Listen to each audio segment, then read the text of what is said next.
Bonjour. Quelle joie d'être parmi vous ce matin, d'être ici. Pour ceux qui ne me connaissent pas, c'est Simon, je suis marié à Élise, on a 3 beaux enfants. Puis pour nous ici, c'est très familier. On vient d'ici en quelque sorte. On est venu à l'école biblique, on a servi dans cette église-ci. Beaucoup d'entre vous ont un grand impact dans nos vies alors qu'on était ici, puis même certains, ça a continué par la suite. Quelle joie, super excité. Élise me demandait ce matin, es-tu un petit peu nerveux? Je dis non, mais vraiment beaucoup excité de vous voir. Vous êtes beaux, vous êtes vraiment beaux. Il y en a qui ont pas beaucoup changé. Puis là, je vois les jeunes, je ne les connais pas. Puis c'est la fille d'un tel. Ah ouais, ok, je savais pas. Hein, le gars d'un tel, c'est. Fait que là, je les vois, puis je les reconnais pas. Ça veut dire que moi, si eux autres ils ont vieilli, moi aussi. Puis les plus vieux, vous autres aussi, mais ça paraît moins. Nous, ça paraît pas. Ça paraît pas, ou moins. Peu importe. Mais nous, on le sent en dedans quand on vieillit. Mais bon, peu importe. On m'a demandé de donner un petit peu des nouvelles. Nous, on a un ministère à Québec. Puis, c'est super excitant ce qui se passe là-bas. Je commence par la fin. La fin, c'est qu'on fait une tournée des églises cet été pour leur dire qu'on va quitter la mission, on va arrêter de recevoir du soutien. Puis, par mon sourire, c'est pas nécessairement parce que ça va mal, au contraire. Donc, je commence un petit peu au début. On a commencé en 2013 à Québec avec une petite église de 35 personnes, environ plus ou moins 35 personnes. Puis on a commencé à faire l'œuvre du ministère. Puis au Québec, il n'y a pas nécessairement, on ne voit pas souvent des grandes choses arriver. Fait qu'on n'a pas nécessairement de grandes attentes. Je me souviens qu'on était ici, on faisait de la distribution le samedi matin. Puis je me souviens d'avoir passé, pas juste moi, mais on était quelques-uns, une gang, des dizaines de milliers d'invitations. Je ne sais pas si vous vous souvenez de ça. À toutes sortes d'invitations, une épluchette, peu importe. Puis je me souviens qu'il y ait une personne qui soit venue. Puis elle n'est jamais restée juste tout le long du message à la fin. Donc, ça, c'est un peu la réalité. Fait que tu commences l'œuvre du ministère, puis tu t'attends pas à grand-chose. Tu vas être fidèle dans les petites choses, puis ça ressemble à ça. Fait qu'on était à Québec, puis on fait l'œuvre du ministère, mais il y a des gens qui sont venus au Seigneur, puis il y a des gens qui se sont joints à notre assemblée, puis dans pas grand temps, le 35 est devenu à peu près 75, puis c'était super excitant, c'était encourageant, c'était bien. Et puis, il y a une affaire aussi fou que je n'aurais jamais pensé ça un instant. À un moment donné, il y a un monsieur qui vient à notre église, puis il me dit, j'aimerais ça te rencontrer, Simon, cette semaine, viens donc. Je dis, OK, je ne le connaissais pas vraiment. Il dit, tu sais qui? Je dis, pas en tout. Il dit, t'aimerais-tu ça faire de la TV? Ma réponse, tout à côté, c'est non. Non. Mon français est bien ordinaire. Non, faire de la TV. Je dis, non, je suis un pasteur. Moi, je ne vais pas faire de TV. Mais le but, c'est juste d'annoncer l'Évangile. Je vais prier. Puis, devant le Seigneur, dans ma tête, c'était, je vais voir comme si je vais faire une émission de TV. Ça n'a pas d'allure. Donc, je dis non. Moi, ça. Puis, devant le Seigneur, tranquillement, pas vite, le Seigneur a mis sur mon cœur. Il dit, pourquoi tu dis non déjà? Tu as une occasion de prêcher à pas mal de monde l'Évangile à tous les semaines. Pourquoi tu dis non? OK. Fait que finalement, ça a fini par dire oui. Et puis, juste pour vous donner une idée, il y a 300 000 personnes par semaine qui écoutent cette émission-là au Québec. Il y a plusieurs chrétiens, mais aussi, je dirais, si j'aime mettre un chiffre après le tiers, qui ne sont pas chrétiens. Et le but principal et ultime et le seul, c'est de présenter l'Évangile.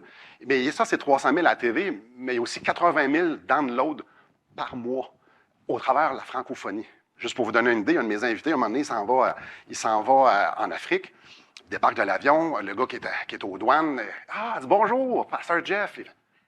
C'est la première fois que je viens ici pour dire, OK. La même journée, il s'en va à l'hôtel, puis il y a quelqu'un le gars qui ouvre la porte, il le reconnaît.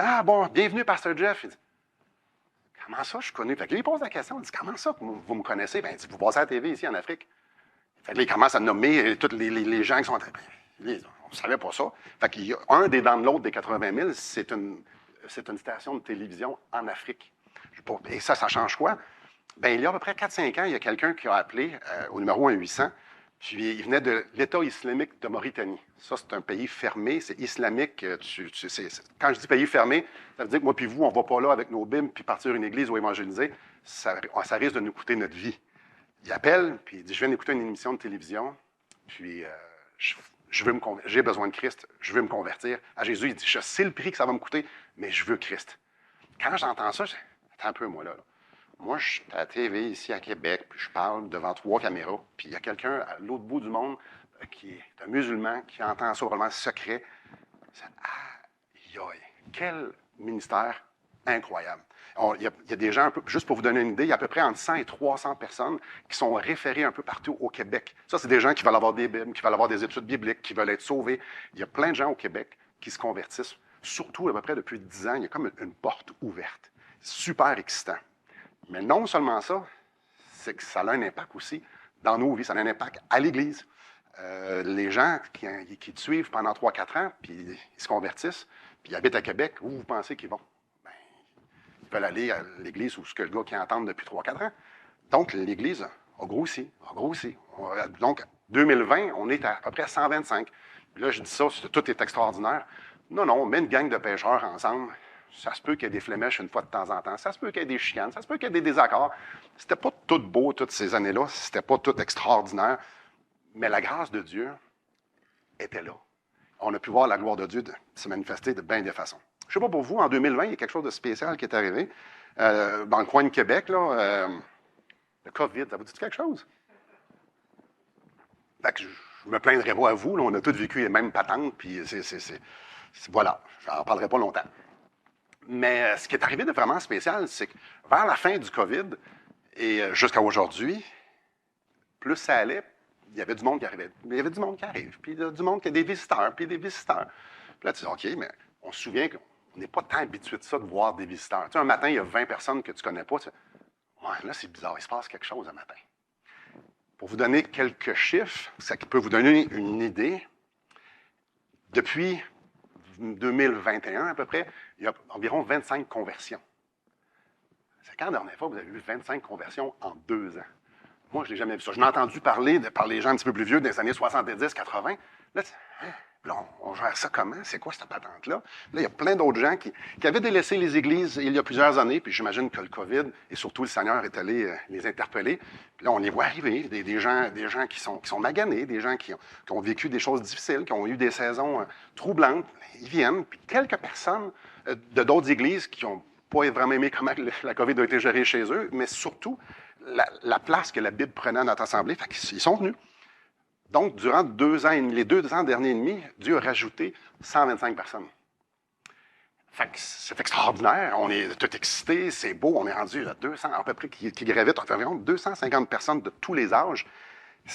Jamais en 100 ans, j'aurais rêvé, j'aurais imaginé ou j'aurais eu l'ambition que ça arrive. Dieu a fait quelque chose d'extraordinaire à notre assemblée depuis plusieurs années. En fait, il fait des choses extraordinaires dans toutes les assemblées, mais quelque chose qui nous a pris vraiment par surprise. Maintenant, nous, quand on a déménagé dans le local où on est présentement, c'est un local qu'on pouvait avoir à peu près 85-100 personnes. Fait qu'on a un sérieux problème. On a eu 2 problèmes quand même, ou défis, je devrais plutôt dire. Au fil des années, on rajoute des chaises, des allées comme ça, larges comme ça chez nous. Ouais, ça n'existe pas vraiment. On est vraiment tassé. On était rendu 125 dans un local de 85. Il faisait chaud. Tu sais, des bancs, laisser un banc pour mettre sa Bible. Non, les Bibles n'ont pas le droit d'avoir un banc dans notre église. C'est vraiment très utile pour quelqu'un d'autre. Et puis, là, on a réussi à squeezer à peu près 150 personnes. Puis là, dans notre local, c'est pas assez pantoute. Fait qu'on a une pièce, encore ce matin, à l'extérieur, pas dehors, mais à l'extérieur de notre pièce, un hall d'entrée où il y a du monde qui sont assis, ils écoutent la télé. Ils n'écoutent pas la télé. Ils écoutent le service sur la télé. Puis il y en a à peu près une trentaine là. C'est loin d'être idéal. Imaginez-vous, vous allez à l'église pour adorer avec vos frères et sœurs, puis vous êtes dans le hall d'entrée. C'est ordinaire, mais quand même, les gens sont quand même excités de venir. La deuxième chose, au début du COVID, évidemment, un pasteur, 2 diacres, 125 personnes, c'était pas assez. Mais un pasteur, 2 diacres, 250 personnes, ça remplit une semaine ou un mois ou des années. C'est une grosse charge, pas mal. Puis surtout, quand ça vient tout d'un coup, faut t'y suivre, faut que tu les rencontres.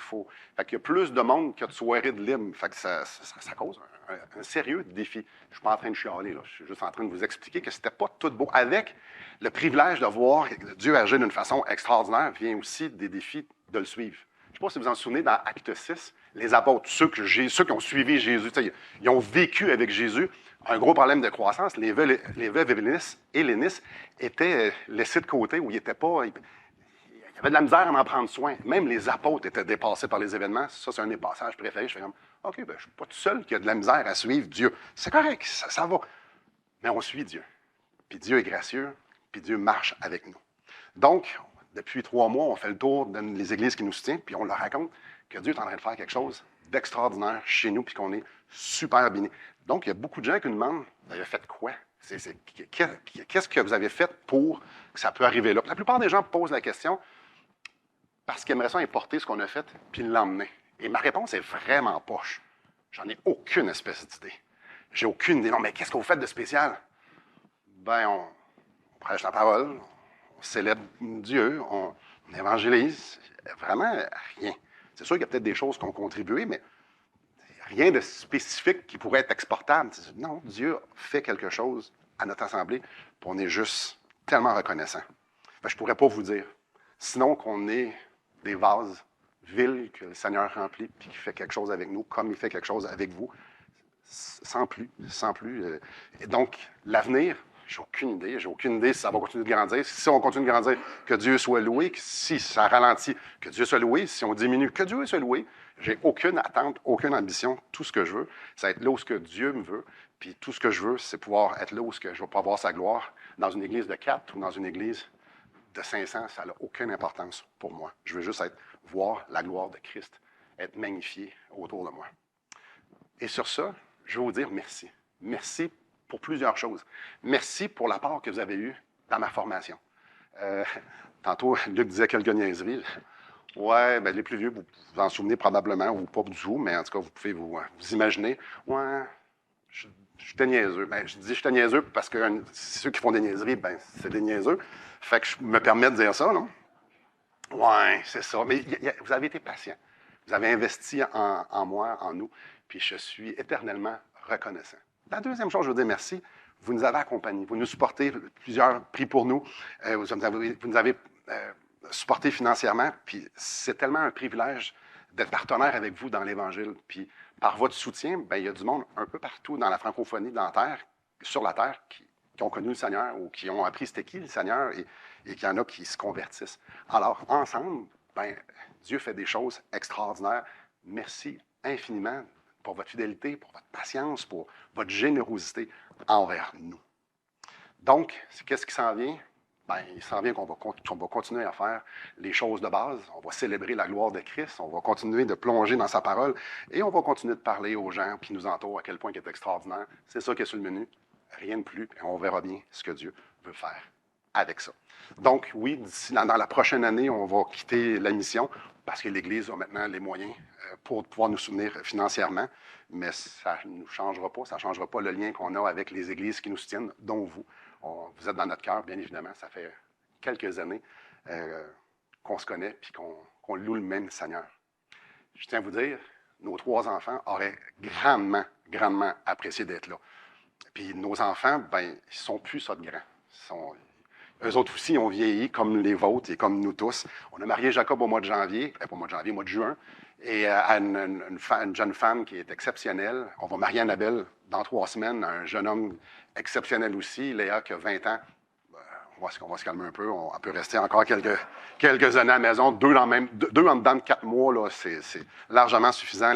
Les 3 aiment le Seigneur, les 3 servent dans leur église. Quand je dis leur église, ben, c'est la nôtre. Puis Annabelle va déménager au Mont-Saint-Grégoire. Donc, on est tellement reconnaissant pour ce que Dieu fait dans nos enfants. J'aimerais vous inviter à tourner avec moi dans Colossiens chapitre 1. On va regarder un de mes textes préférés ce matin. Évidemment, c'est des nouvelles. Je pourrais plus parler pendant des heures de temps, parler de plein de sujets. Si vous avez des questions, on va rester ici après, dans les alentours, dans l'Église. Donc, n'ayez pas peur de venir me poser des questions, poser des questions à Élise. Ça va nous faire plaisir d'y répondre. Avec la vie chrétienne, je remarque que c'est tellement facile de perdre le focus. On perd le focus des fois quand on a des épreuves, la souffrance, quand on peut avoir des chicanes. Mais on peut perdre le focus aussi quand ça va super bien. Quand tu te maries, quand tu as des enfants, quand tu prends ta retraite, quand plein des événements. Donc, que ça aille bien, que ça aille mal, on peut perdre le focus. Parfois, c'est même nos ambitions ou la nostalgie qui nous fait perdre le focus. Parfois, on ne perd pas le focus, mais ce qu'on fait, on le fait plus par habitude sur le pilote automatique qu'avec une grande passion. Donc, on y va juste comme ça, sans trop se poser de questions. Comme je dis, habitude. Se brosser les dents par habitude, c'est une bonne chose. Puis c'est correct qu'on ne soit pas pleinement intentionnel et super pensé sur le bien brosser nos dents comme il faut. Ça, il n'y a pas de problème là. Mais dans notre marche avec le Seigneur, ça ne peut pas être pris à la légère. Ça ne peut pas être juste quelque chose qu'on fait en tant qu'habitude. Pas du tout. Parce qu'une des choses qu'il faut comprendre, c'est que partout dans le monde, on est bombardé que nous sommes la personne la plus importante de notre vie. On est la personne la plus importante dans notre univers à nous. Et à l'intérieur de nous, notre chair nous bombarde des mêmes messages. Tu le mérites. Tu es important. Pense à toi un peu. Tu c'est fait, là, c'est le temps, regarde. Donc, à l'extérieur et à l'intérieur, on est bombardé d'être centré sur nous-mêmes. Puis quand on est centré sur nous-mêmes, évangéliser, ça ne devient pas la priorité. Ça allait dire à notre voisin, l'Évangile, pas tant. Faire connaître la gloire de Christ quand c'est pas ça qui est notre carburant, ben, c'est pas là. C'est tellement facile de perdre, d'atteindre les gens qui ne connaissent pas Christ avec l'Évangile quand nous-mêmes, on n'est pas abreuvés à cette fontaine-là. Quand nous-mêmes, on est plus abreuvés dans notre nombril, puis peu importe que ce soit positif ou négatif, mais que c'est notre vie qui nous absorbe. On fait quoi? On fait quoi quand on est en train de perdre le focus? On réalise que, c'est vrai que je pense pas mal à bien d'autres choses qu'au Seigneur. C'est vrai que je parle à mes collègues bien d'autres choses que du Seigneur. C'est vrai que c'est pas ça qui me consume. On fait quoi? Je connais juste une cure, c'est regarder à Christ. Être émerveillé, être ébahi par Christ. Vous êtes dans Colossiens avec moi, au chapitre 1. Je vais lire le texte qu'on va couvrir, qu'on va survoler, bien évidemment, si ça va être un survol. Il y a tellement plus profond que ce que je vais parler ce matin. Quel texte? Colossiens chapitre 1, verset 15. Le Fils est l'image du Dieu invisible, le premier-né de toute la création. Car en lui ont été créées toutes les choses qui sont dans les cieux et sur la terre, les visibles, les invisibles, trône, dignité, domination, autorité. Tout a été créé par lui et pour lui. Il est avant toute chose, et toute chose subsiste en lui. Il est la tête du corps de l'Église, il est le commencement, le premier-né d'entre les morts, afin d'être en tout le premier.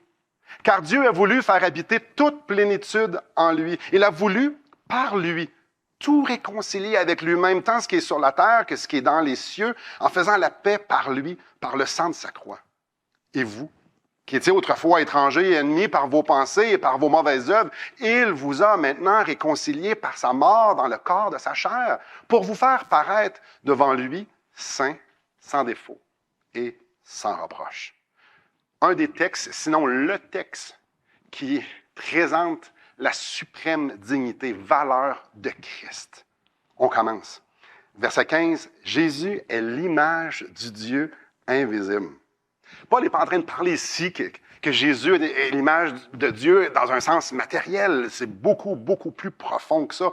Il est en train de parler de Jésus, sa personne, qui qu'il est lui-même, sa personnalité, ses pensées, ses actions. C'est la traduction humaine de qui est Dieu. Il est la photo de Dieu. En sorte que lorsque tu regardes Christ, tu vois Dieu. C'est normal, Christ est Dieu. Le mot image pourrait aussi impliquer l'idée de la réflexion d'un miroir ou encore l'impression d'une image sur une pièce. La nature de Dieu est parfaitement révélée en Jésus. Donc, on ne parle pas d'une simple copie, là, on est en train de parler de Christ, Dieu. On peut voir aussi au verset 15 qu'il est le premier-né de toute la création. Premier-né. Ouais. Ça veut dire quoi? C'est juste que Jésus est né. Normalement, quand on parle de premier-né, dans mon cas, on va parler de Jacob. C'est mon plus vieux. C'est lui, mon premier-né. On parle de séquence de naissance. Mais il y a plusieurs places dans la Bible que le même mot est traduit pour décrire quelqu'un qui est très honorable, de quelqu'un qui est au-dessus des autres. C'est exactement le cas ici. On l'a lu tantôt, mais comment tu peux être le premier-né puis avoir tout créé? Ça ne fonctionne pas, c'est complètement illogique. Dans notre contexte, Paul est en train de parler ici de la prééminence de Christ, sa suprême dignité. Le premier-né veut dire qu'il n'y a personne au-dessus de Christ. Christ est celui qui règne, c'est le souverain, et qu'on l'appelle le roi des rois, le seigneur des seigneurs, et c'est pas pour rien, c'est parce qu'il l'est, c'est parce qu'il gouverne tout ce qui est là. Il est au-dessus. On peut lire au verset 16 que toutes choses ont été créées par lui, car en lui ont été créées toutes les choses qui sont dans les cieux, sur la terre, les visibles, les invisibles, trône, dignité, domination, tout a été créé par lui. Donc, il n'y a pas une sphère, que ce soit spirituelle ou que ce soit matériel. Il n'y a pas un être, que ce soit spirituel ou matériel, qui n'a pas été créé par lui. C'est par lui que tout a été créé. Il est la cause de toute la création. C'est lui le centre, c'est lui le point de départ. La vie procède de lui. La vie prend origine en lui parce qu'il est la vie. Tout a été créé par lui. En lui est la vie. Et en lui est la manifestation de la vie dans la création. Alors, c'est pas surprenant qu'il est Seigneur de tout. C'est pas surprenant parce que c'est de lui que tout vient, loin d'être fini. À la fin du verset 16, ça nous dit que tout est créé par lui et pour lui. Alors, c'est des questions que j'entends des fois. Pourquoi qu'il y a une création? Pourquoi Dieu a créé cette masse d'éléments qu'on appelle l'univers? Pourquoi créer un monde angélique, une sphère spirituelle? Pourquoi tout ça a été créé? La réponse est super simple. Pour lui. Pour lui. Paul est super clair, puis il se répète plusieurs fois. Tout a été créé pour lui. Mais qu'est-ce que ça veut dire, ça? Et là, attachez vos trucs avec la broche. C'est substantiel, ce qu'on va voir ici. Chaque élément dans l'univers a été créé pour apporter gloire à Christ. Toutes choses, qu'elles le veulent ou qu'elles ne le veulent pas, apportent et vont continuer d'apporter la gloire à Christ. La raison d'être de la création, donc je parle ici de la sphère spirituelle ou de la sphère matérielle, tout a été créé pour une seule chose, pour exalter le Créateur. Certains vont exalter le Créateur en tant que serviteur et certains vont exalter le Créateur en tant qu'ennemi. Mais soyons assurés d'une chose, c'est tout va exalter Christ parce que tout a été créé pour lui. OK. Maintenant, il y a des implications là-dedans. Satan existe pour glorifier Christ. Hitler a existé pour glorifier Christ. La beauté, les rires, les saveurs, les couleurs, les virus, tout existe pour glorifier Christ, même l'hiver. Nos cheveux tombent pour glorifier Christ. La poussière existe pour glorifier Christ. Le cancer existe pour glorifier Christ. Tout, même la mort. Notre Maître a un seul but pour tout, démontrer sa gloire. Alors que ce soit au travers la pureté puis la sainteté ou au travers le jugement, Christ est glorifié. Parce que même dans le jugement, Christ est glorifié parce qu'il est un juste juge. Alors quand il juge, il est glorifié. Alors les choses qui sont en abomination devant Dieu vont être utilisées pour glorifier Christ parce que lorsqu'il va y avoir un jugement, la sainteté, la justice de Christ va rayonner. Verset 17. Il est avant toute chose. Donc l'expression que Paul utilise ici veut démontrer que Christ n'a pas de début. La création entière a un début. Mais lui, il n'y en a pas. Christ était là avant qu'il y ait quelque chose. Donc, dans un état éternel, il était là. Le Père, le Fils et le Saint-Esprit. Alors, en lui, la vie, en lui, la source de la vie. C'est tellement normal qu'il était là, alors que tout a pris forme et alors que la vie a pris forme, parce que ça venait de lui. Donc, du même coup, Jésus n'est pas limité par le temps, parce qu'il était dans cet état éternel-là. Alors, en rien, il est limité que ce soit par le temps, ou par l'espace, ou par quelconque chose, parce qu'il était là avant. C'est pas tout. Encore, on continue, ça nous dit que toute chose subsiste en lui. Notre Sauveur et Maître tient ensemble toutes choses. Si vous avez une version anglaise, le mot ici, c'est ça que ça veut dire. Subsiste en lui. C'est lui qui fait en sorte qu'il prend ça. Comme je peux tenir ça ici, là, puis ça, je le tiens. C'est ça que ça veut dire. Je tiens deux choses ensemble. J'ai juste deux mains, ça va être suffisant. Mais lui, il tient toutes choses ensemble. Donc, il n'y a rien qui est laissé au hasard. Rien. Il n'y a pas un atome dans l'univers qui bouge sans que Dieu ait dit oui. Il n'y a pas un ange qui se déplace, qui fait quoi que ce soit, sans que Dieu, sans que Christ ait dit oui. Si la matière est organisée, si c'est pas un chaos dans l'univers ou un chaos dans notre propre vie, c'est parce que Christ tient tout ensemble. Ça subsiste en lui. C'est lui qui fait en sorte que ça ne part pas à la dérive. C'est lui. Je trouve ça tellement beau.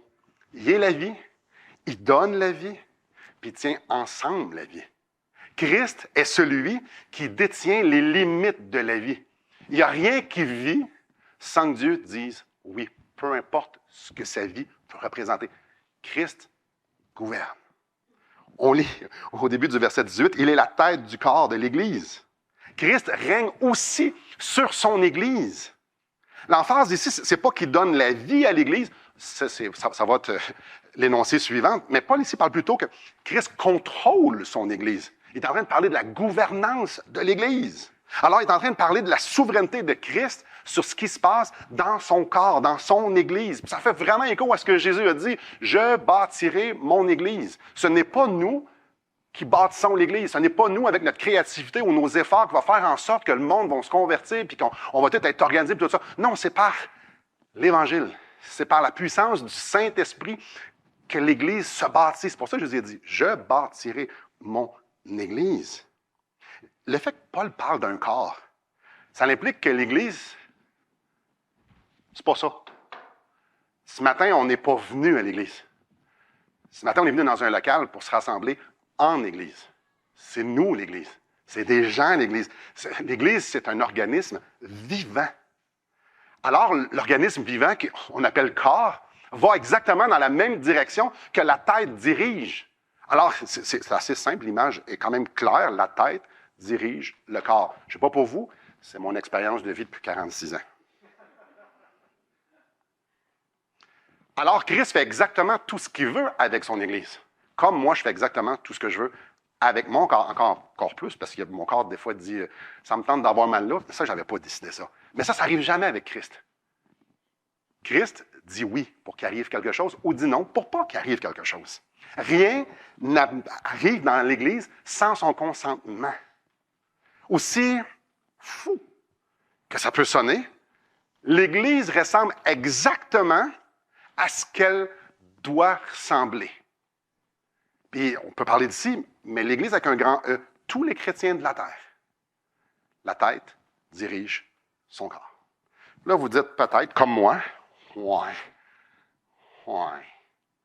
C'est beau en théorie, mais moi, quand je regarde ce qui se passe peut-être dans toutes les églises, fait qu'il y a des affaires que je ne comprends pas. Là.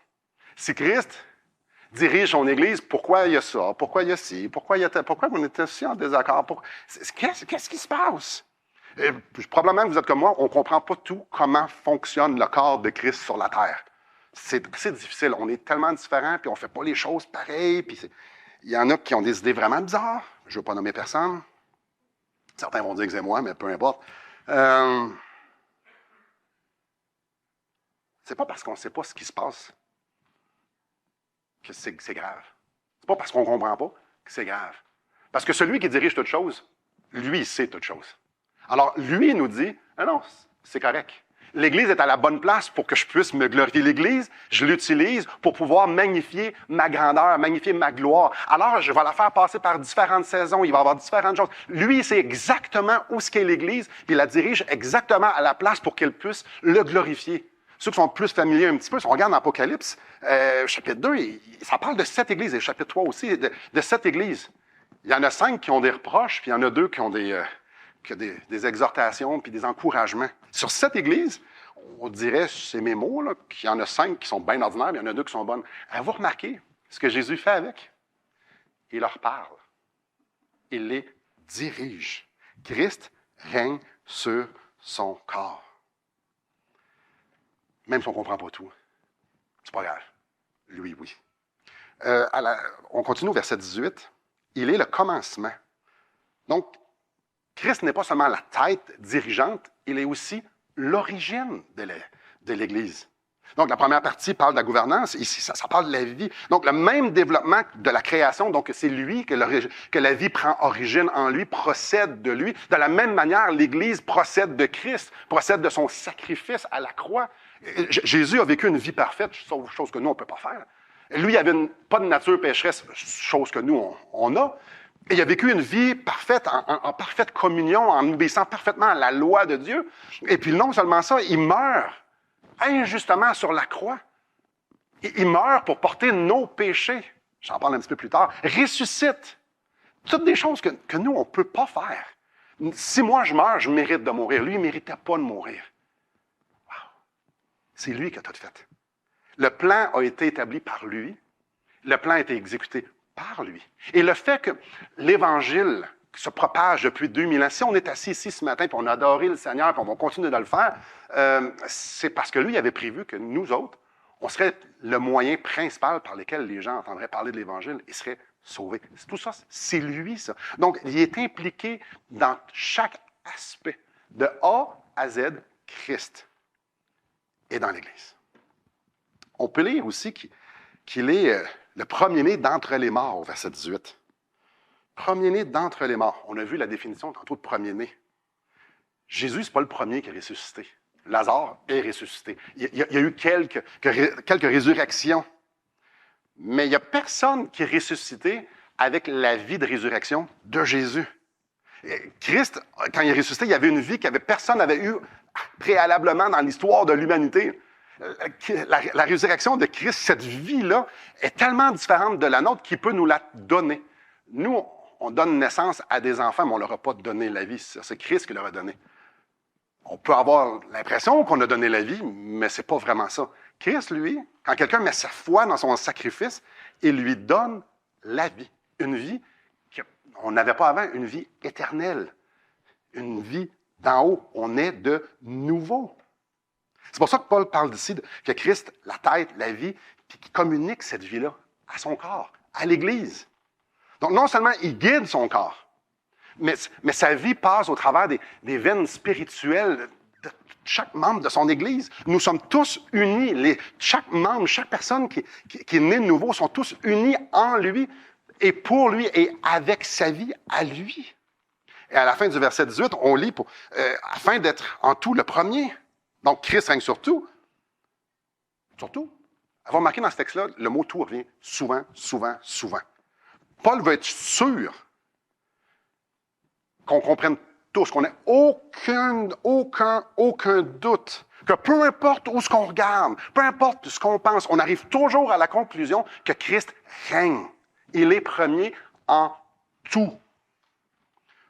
Paul veut être certain que dans la tête de personne, il y a un doute, que peut-être qu'il n'est pas souverain, là, ou peut-être qu'il ne contrôle pas cette partie-là. Oh, Dieu a perdu le contrôle dans telle circonstance. Non, jamais. Jamais. Il n'y a pas un événement dans l'histoire de l'humanité ou dans la sphère spirituelle où ce que Christ a fait comme « Hop là, j'aurais pas dû prendre une pause de 10 minutes ici, là, il vient de se passer ça. » Jamais. Jamais, jamais. Il n'y a pas un endroit, il n'y a pas une chose dans tout l'univers, dans toute la sphère spirituelle que Christ ne veut pas dire « C'est à moi. C'est à moi et je fais ce que je veux avec. » Chaque chose est à lui. Chaque personne est à lui. Chaque tout est à lui. Il règne sur toute chose parce qu'en toute chose, il est le premier. Verset 19. Car Dieu a voulu faire habiter toute plénitude en lui. Tout ce qui est en Dieu est en Christ. Dans ce temps-là, encore aujourd'hui, il y a des gens qui pensent que Christ n'est pas Dieu. Que Christ, aussi extraordinaire qu'il pouvait être, était moins que Dieu. Il n'était pas Dieu, peut-être un Dieu, mais maximum, mais qui était inférieur. Et donc, toute cette argumentation-là, c'est justement pour démontrer que non, il n'y a personne au-dessus de Christ. Christ est Dieu. Jésus est Dieu. Et ça, c'est la fin de son argument. Jésus est Dieu. Rien de moins. Tout ce qui est en Dieu est en Christ. Et là, on pourrait arrêter ici. On pourrait arrêter ici, puis méditer, puis je pourrais vous laisser avec ça, juste à méditer à quel point Christ est extraordinaire, cet être est sublime, il est suprême, sa valeur n'a aucune comparaison, il est au-dessus de tout, et ça serait assez pour réveiller en nous ce désir-là de vivre pour lui, ce désir-là de vouloir l'adorer, ce désir-là de vouloir abandonner nos vies, parce que cet être-là est digne de ça. Mais le texte ne finit pas là. Il y a encore beaucoup plus. Au début du verset 21, « Et vous qui étiez autrefois étrangers, et ennemis par vos pensées et par vos mauvaises œuvres. » L'affaire, c'est qu'on est ennemis de Dieu. nous étions ennemis de Dieu. Sans Christ, tu es ennemi de Dieu. Avec Christ, c'est tout différent, mais sans Christ, on est ennemi de Dieu, on est ennemi de Christ. Puis on n'est pas juste un peu ennemi de Christ. Quand Paul nous parle ici par vos pensées et par vos mauvaises œuvres, ça inclut pas mal toute notre vie entière. Donc, tout notre être était ennemi de Dieu. Et je veux juste mettre une illustration ici. Dieu est mon ennemi parce qu'il me donne des lois que ça ne me tente pas de suivre, puis je vais les transgresser. Et nous sommes l'ennemi de Dieu parce qu'on est des transgresseurs de sa loi. Donc, ça va dans les deux sens. L'humanité sans Christ est ennemie de Dieu. C'est pour ça que Paul, dans Éphésiens chapitre 2, verset 3, il parle qu'on est des enfants de colère. On est destinés à la colère. On est dans la famille de colère parce que Christ va juger ceux qui sont dans cette famille-là, ceux qui sont sans Christ, ceux qui n'ont pas mis leur foi dans ce sacrifice aussi extraordinaire que soit, parce que leurs œuvres, parce que leurs pensées démontrent leur nature qui est totalement ennemie de Dieu. Complètement séparés de Dieu. On ne peut pas imaginer avec nos pensées humaines le gouffre qui sépare le pécheur de Dieu. Oh, je pourrais vous dire des mots qu'on connaît bien. Dieu est saint, nous on ne l'est pas. Ouais, pas tant. La différence entre lui et nous, on ne peut pas toute la saisir. On peut donner des illustrations du genre qu'il y a des gens qui pensent qu'ils n'ont pas besoin de Dieu puis qui peuvent imaginer plein de choses. Je peux juste, là c'est une imagination ici, Dieu dire à ceux qui, mettons les athées, puis des gens qui pensent qu'ils peuvent créer quelque chose. Il y a des gens, tu sais, ils ont essayé de cloner, on a essayé de faire plein de choses, de créer. Puis je peux juste voir des gens prendre de la matière pour essayer de créer quelque chose et dire tout, ça c'est à moi, c'est moi qui l'ai créé. Si tu veux être comme moi, il faut créer ta propre matière. En passant, tu marches sur ma terre. Et l'air que tu respires, c'est à moi. Et l'univers dans lequel tu es, c'est à moi aussi. Alors, si tu es si arrogant et tu penses que tu n'as pas besoin de moi, prends tout, essaie de créer ta patente à toi, ton univers, ta vie. Non, il est tellement séparé de nous, tellement séparé de lui, de nous, mais il y a un mais. Il a voulu, au verset 20, par lui, tout réconcilier avec lui-même, tant ce qui est sur la terre que ce qui est dans les cieux, en faisant la paix par lui, par le sang de la croix. Je saute au début du verset 22. Pour vous faire paraître devant lui saint, sans défaut et sans reproche. Alors, de séparer que nous étions, d'une séparation qu'on peut pas juste comprendre, c'est trop gros pour comprendre, on peut juste l'imaginer puis en comprendre une petite partie, réconcilier. D'aussi loin qu'on peut être maintenant, on est proche de lui. C'est extraordinaire. Par l'œuvre de Christ, nous sommes maintenant en lui. Nous sommes des enfants de Dieu. Tantôt, c'est enfant de colère. Quand tu mets ta foi dans le sacrifice de Christ, tu deviens un enfant de Dieu. Tu deviens dans sa famille. Tu deviens co-héritier de Christ. Maintenant, là, au ciel, notre nom est écrit, on est connu. Christ est en train de nous préparer une place. C'est notre place. On est maintenant un royaume de sacrificateurs. Nous, qui étions une abomination devant Dieu, maintenant, nous pouvons nous présenter avec notre vie, avec des offrandes, avec de la louange, avec de l'adoration. Et il les accepte parce qu'on les fait au nom de Christ. Maintenant, on est des citoyens des cieux. Avant, nous étions de cette terre. Nous étions de ce monde-ci, ce monde déchu. Maintenant, notre identité, qui on est, c'est complètement différent. On est maintenant des citoyens des cieux. Par l'œuvre de Christ, on est vivant de sa vie. On est mort de la nôtre et vivant de la sienne. L'expression « en lui ». Nous sommes parfaitement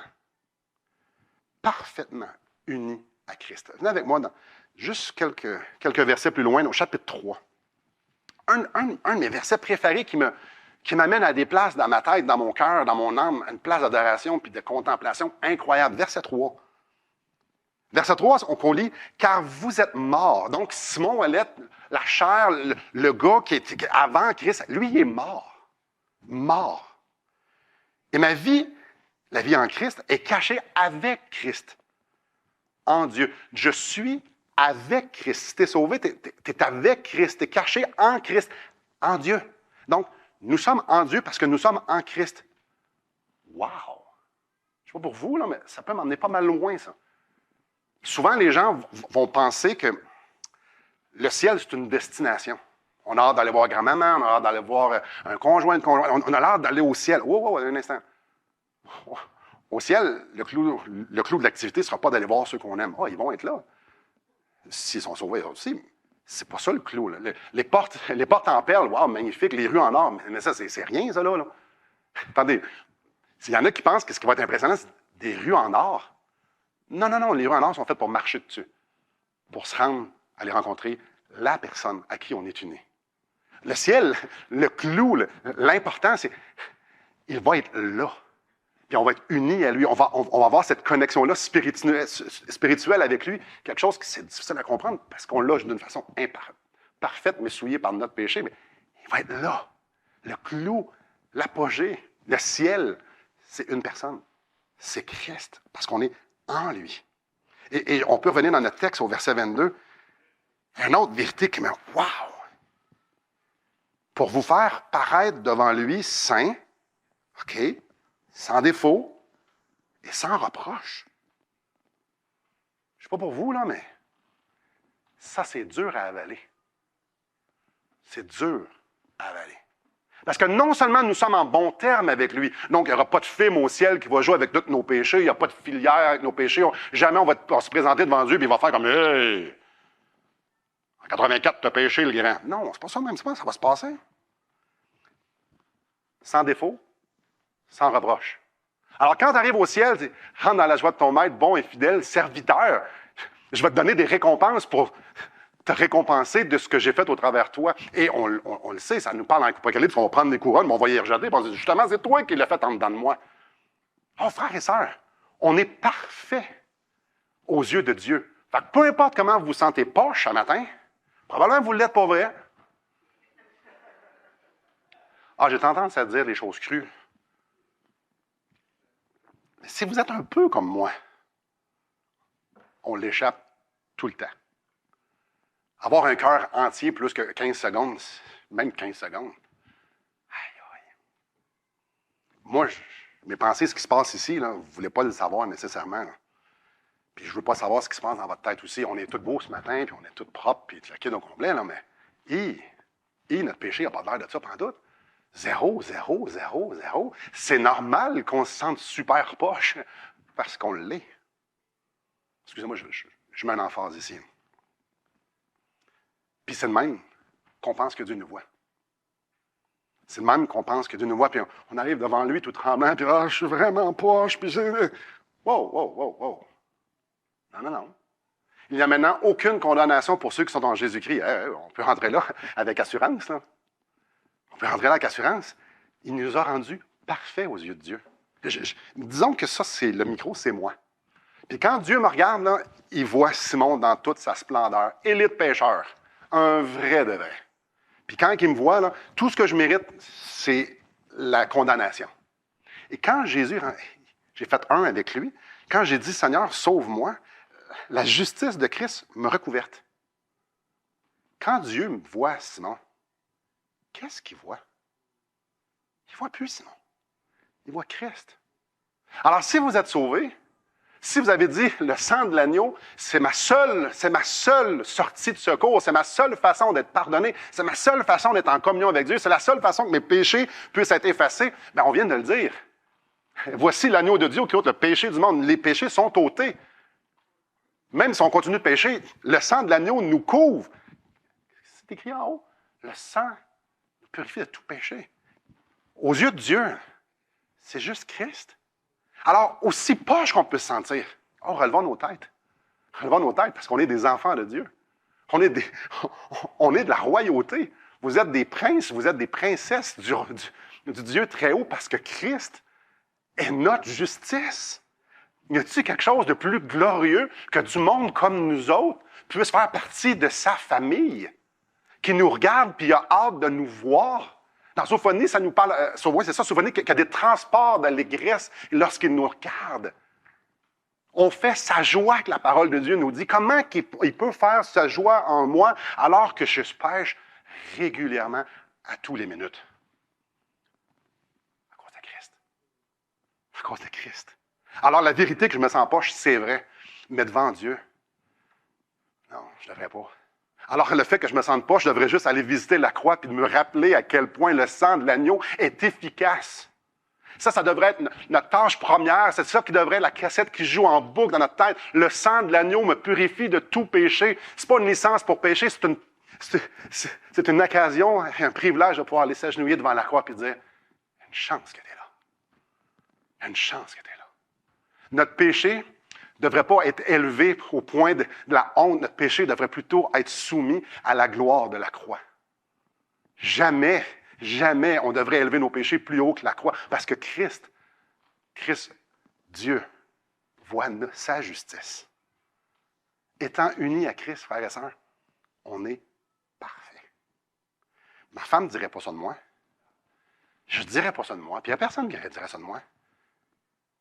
Mais Dieu, oui. Alors la réalité, celui qui dit « Je suis la vérité », me dit Simon, « Tu es parfait à mes yeux. » Alors marche dans cette perfection-là de plus en plus et regarde à la croix pour que tu puisses jouir et célébrer ton rachat. Alors oui, Christ est suprême, Christ est digne, Christ est extraordinaire, puis oui, il règne sur toutes choses. Christ est un être éternel, il est Dieu. Il est en contrôle de chaque aspect de nos vies, chaque aspect de l'univers, personne ne sait, ce qu'on ne sait même pas qui existe. Il est aussi en contrôle de tout ça. Mais il y a plus. Cet être extraordinaire-là m'aime, puis t'aime. Cet être extraordinaire-là a donné sa vie pour que nous puissions réaliser à quel point il est extraordinaire.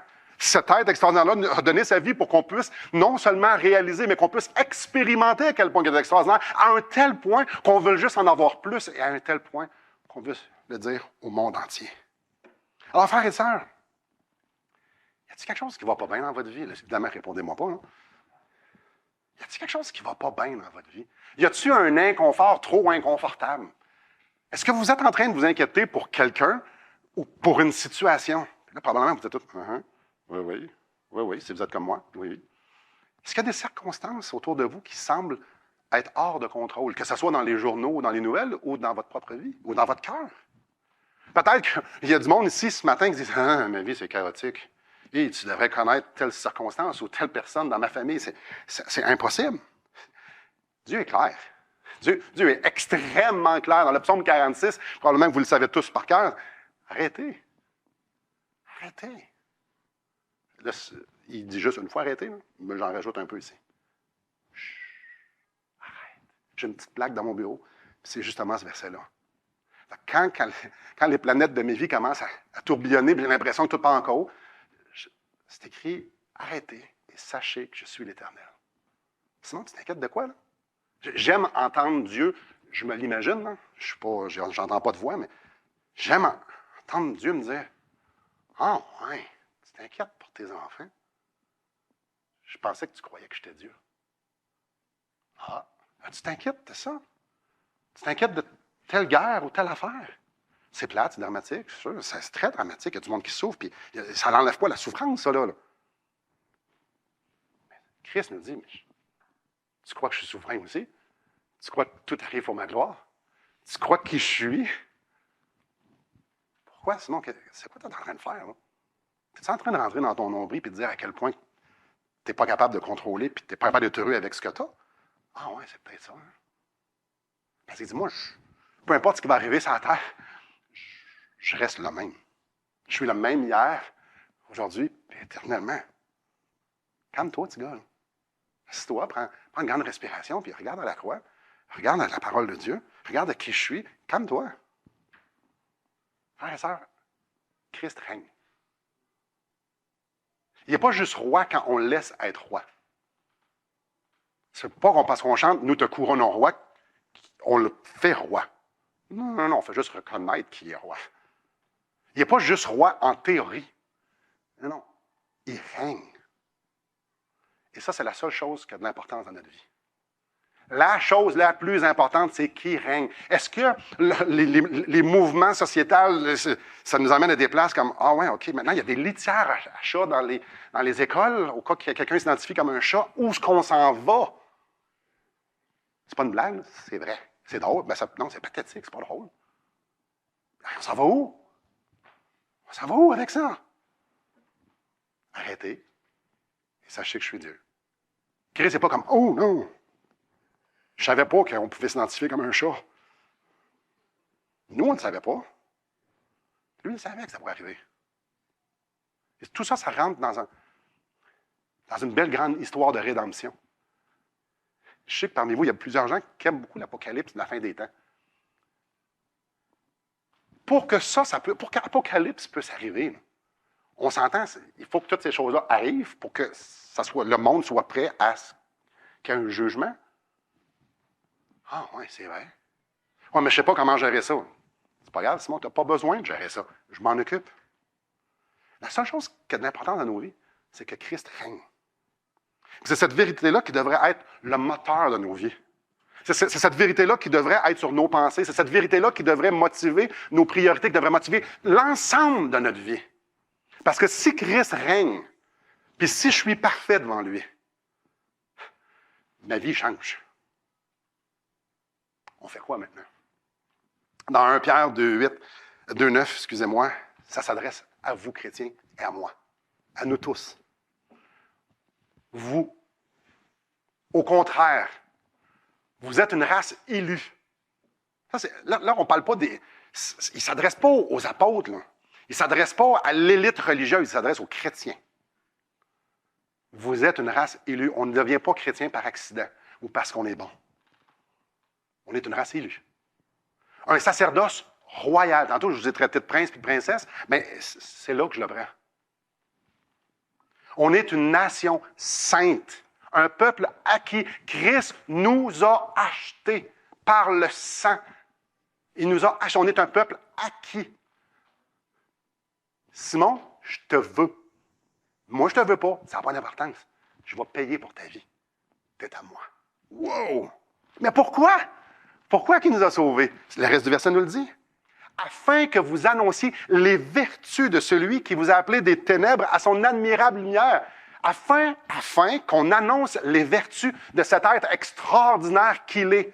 Donc, il est extraordinaire. Ses perfections sont extraordinaires. Le terme en anglais, c'est to proclaim his excellencies. Il est extraordinaire. Il est parfait. Nous avons été sauvés pour que nous proclamions ça.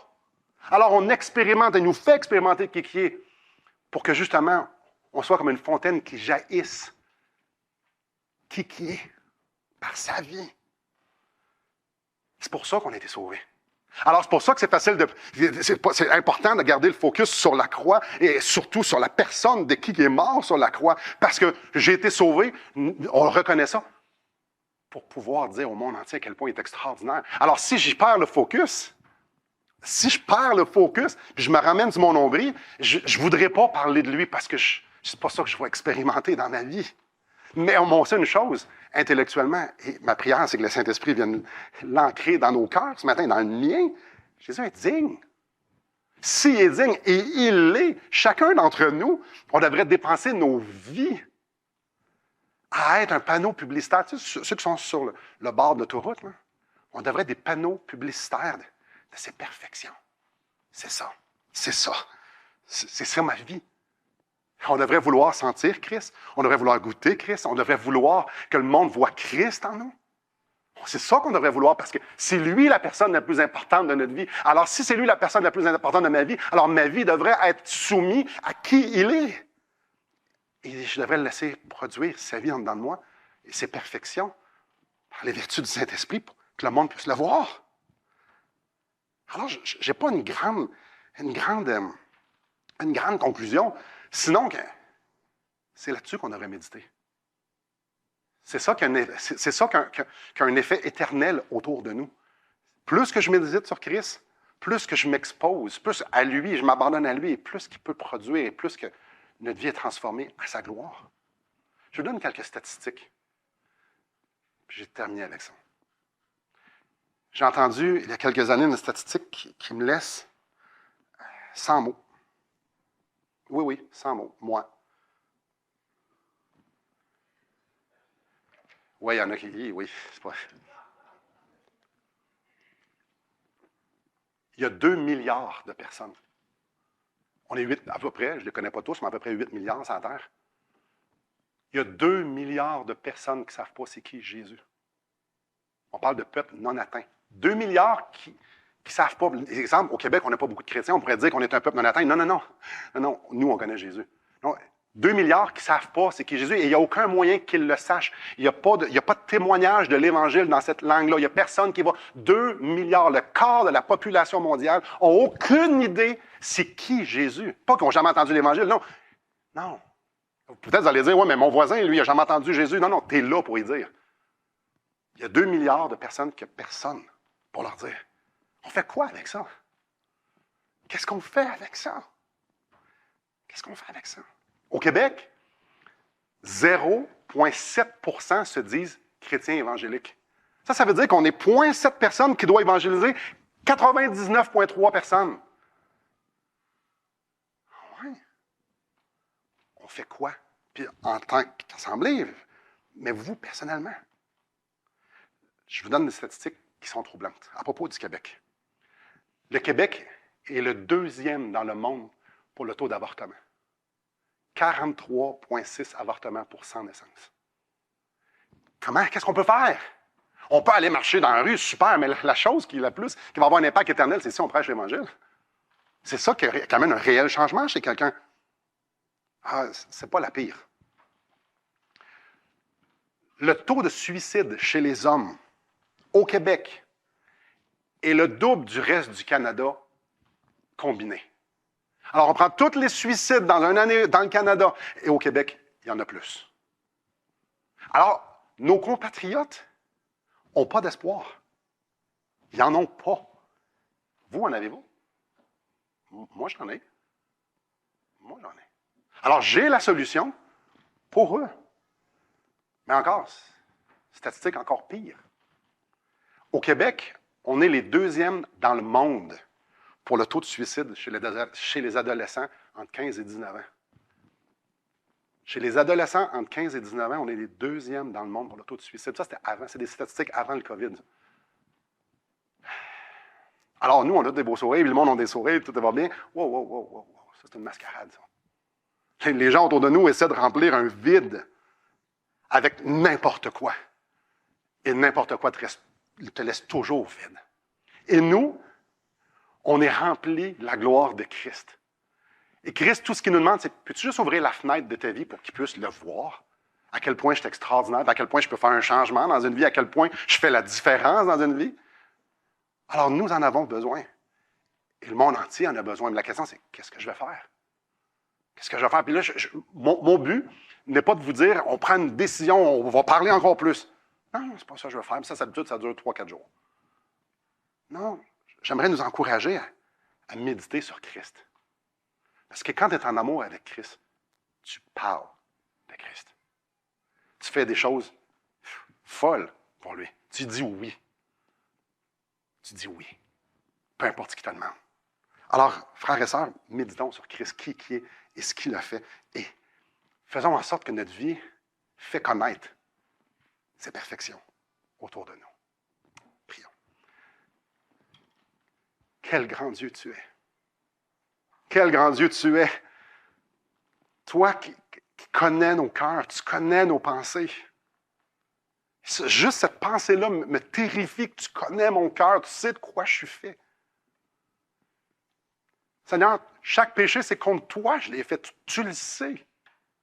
Et l'idée que tu veux te glorifier au travers de moi, tu te glorifies au travers des pécheurs, c'est extraordinaire. Et tout ça nécessitait la mort du juste. Quel genre de Dieu tu es? D'aimer tes ennemis à un point de mourir. J'ai de la misère à pardonner ceux que j'aime.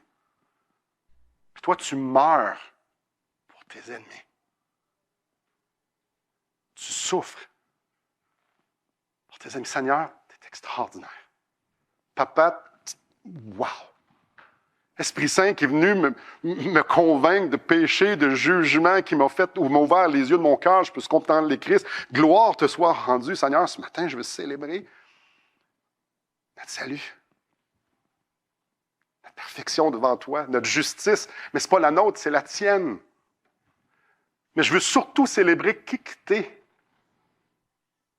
Seigneur, je ne veux pas avoir une pensée qui est centrée sur moi, je veux avoir une pensée qui est centrée sur toi. Tu m'as choisi, tu nous as choisis pour que nous puissions être des véhicules qui transportent ta gloire pour les nations. Aïe, aïe. Merci parce que tu ne nous demandes pas la perfection, mais plutôt tu nous accompagnes, tu nous transformes, tu fais en sorte que petit à petit, alors qu'on médite, alors qu'on laisse transformer des choses en dedans de nous, alors qu'on obéit, qu'on dit oui, tu démontres qui tu es au travers de nous. Et un jour, on va abandonner ce vieux costume de mort-là et on va être dans toute cette gloire éternelle qui tu vas être et où ce qu'on va être et on va pouvoir t'adorer face à face. J'ai hâte. J'ai hâte. J'ai hâte. Gloire te soit rendue. Seigneur, nous sommes des vases vides que tu remplis. Des vases d'usage vil que tu rends des vases d'honneur parce que tu fais des choses merveilleuses au travers d'elles. Seigneur, je te prie que tu puisses nous convaincre, toi, c'est chacun d'élever nos yeux vers toi, de méditer sur toi, qu'on puisse encore et encore et encore, à chaque seconde, tomber en amour avec toi. Ah, Père, merci pour l'Église baptiste de Lénoxville, pour ta fidélité au travers elle au fil des années. Seigneur, ces gens-là que j'aime profondément, ça n'a rien à voir avec eux s'ils sont ici. Ça sent toi. Cette église-ci, sans toi, je pense au camp, aux centaines et des centaines de vies touchées. C'est toi, ça. Je veux te célébrer ce matin pour cette église. Mes frères, mes sœurs, certains sont déjà en ta présence, puis d'autres sont ici, d'autres ailleurs au Québec et dans le monde. Merci. Merci que tu prends des hommes et des femmes qui sont tout tordus, puis tu fais rayonner ta gloire pour que d'autres puissent voir cette lumière de l'Évangile. Merci. Que ton nom soit honoré, célébré, glorifié au siècle des siècles. Et je te prie dans le nom de Christ. Dans le nom de Christ, je te prie que tu continues de les garder fidèles. Mais je te prie, je te demande ça, quelque chose que tu nous promets déjà que tu vas faire. Alors déjà, j'ai hâte de voir ce que tu vas faire dans les prochaines années, dans les prochaines semaines au travers d'eux. Mais ce qui sera encore plus extraordinaire, c'est qu'en un instant, bientôt, on puisse être enlevés ensemble pour t'adorer, pour te célébrer face à face. Parce qu'un jour, c'est ce qui va nous arriver. C'est ce qui va nous arriver.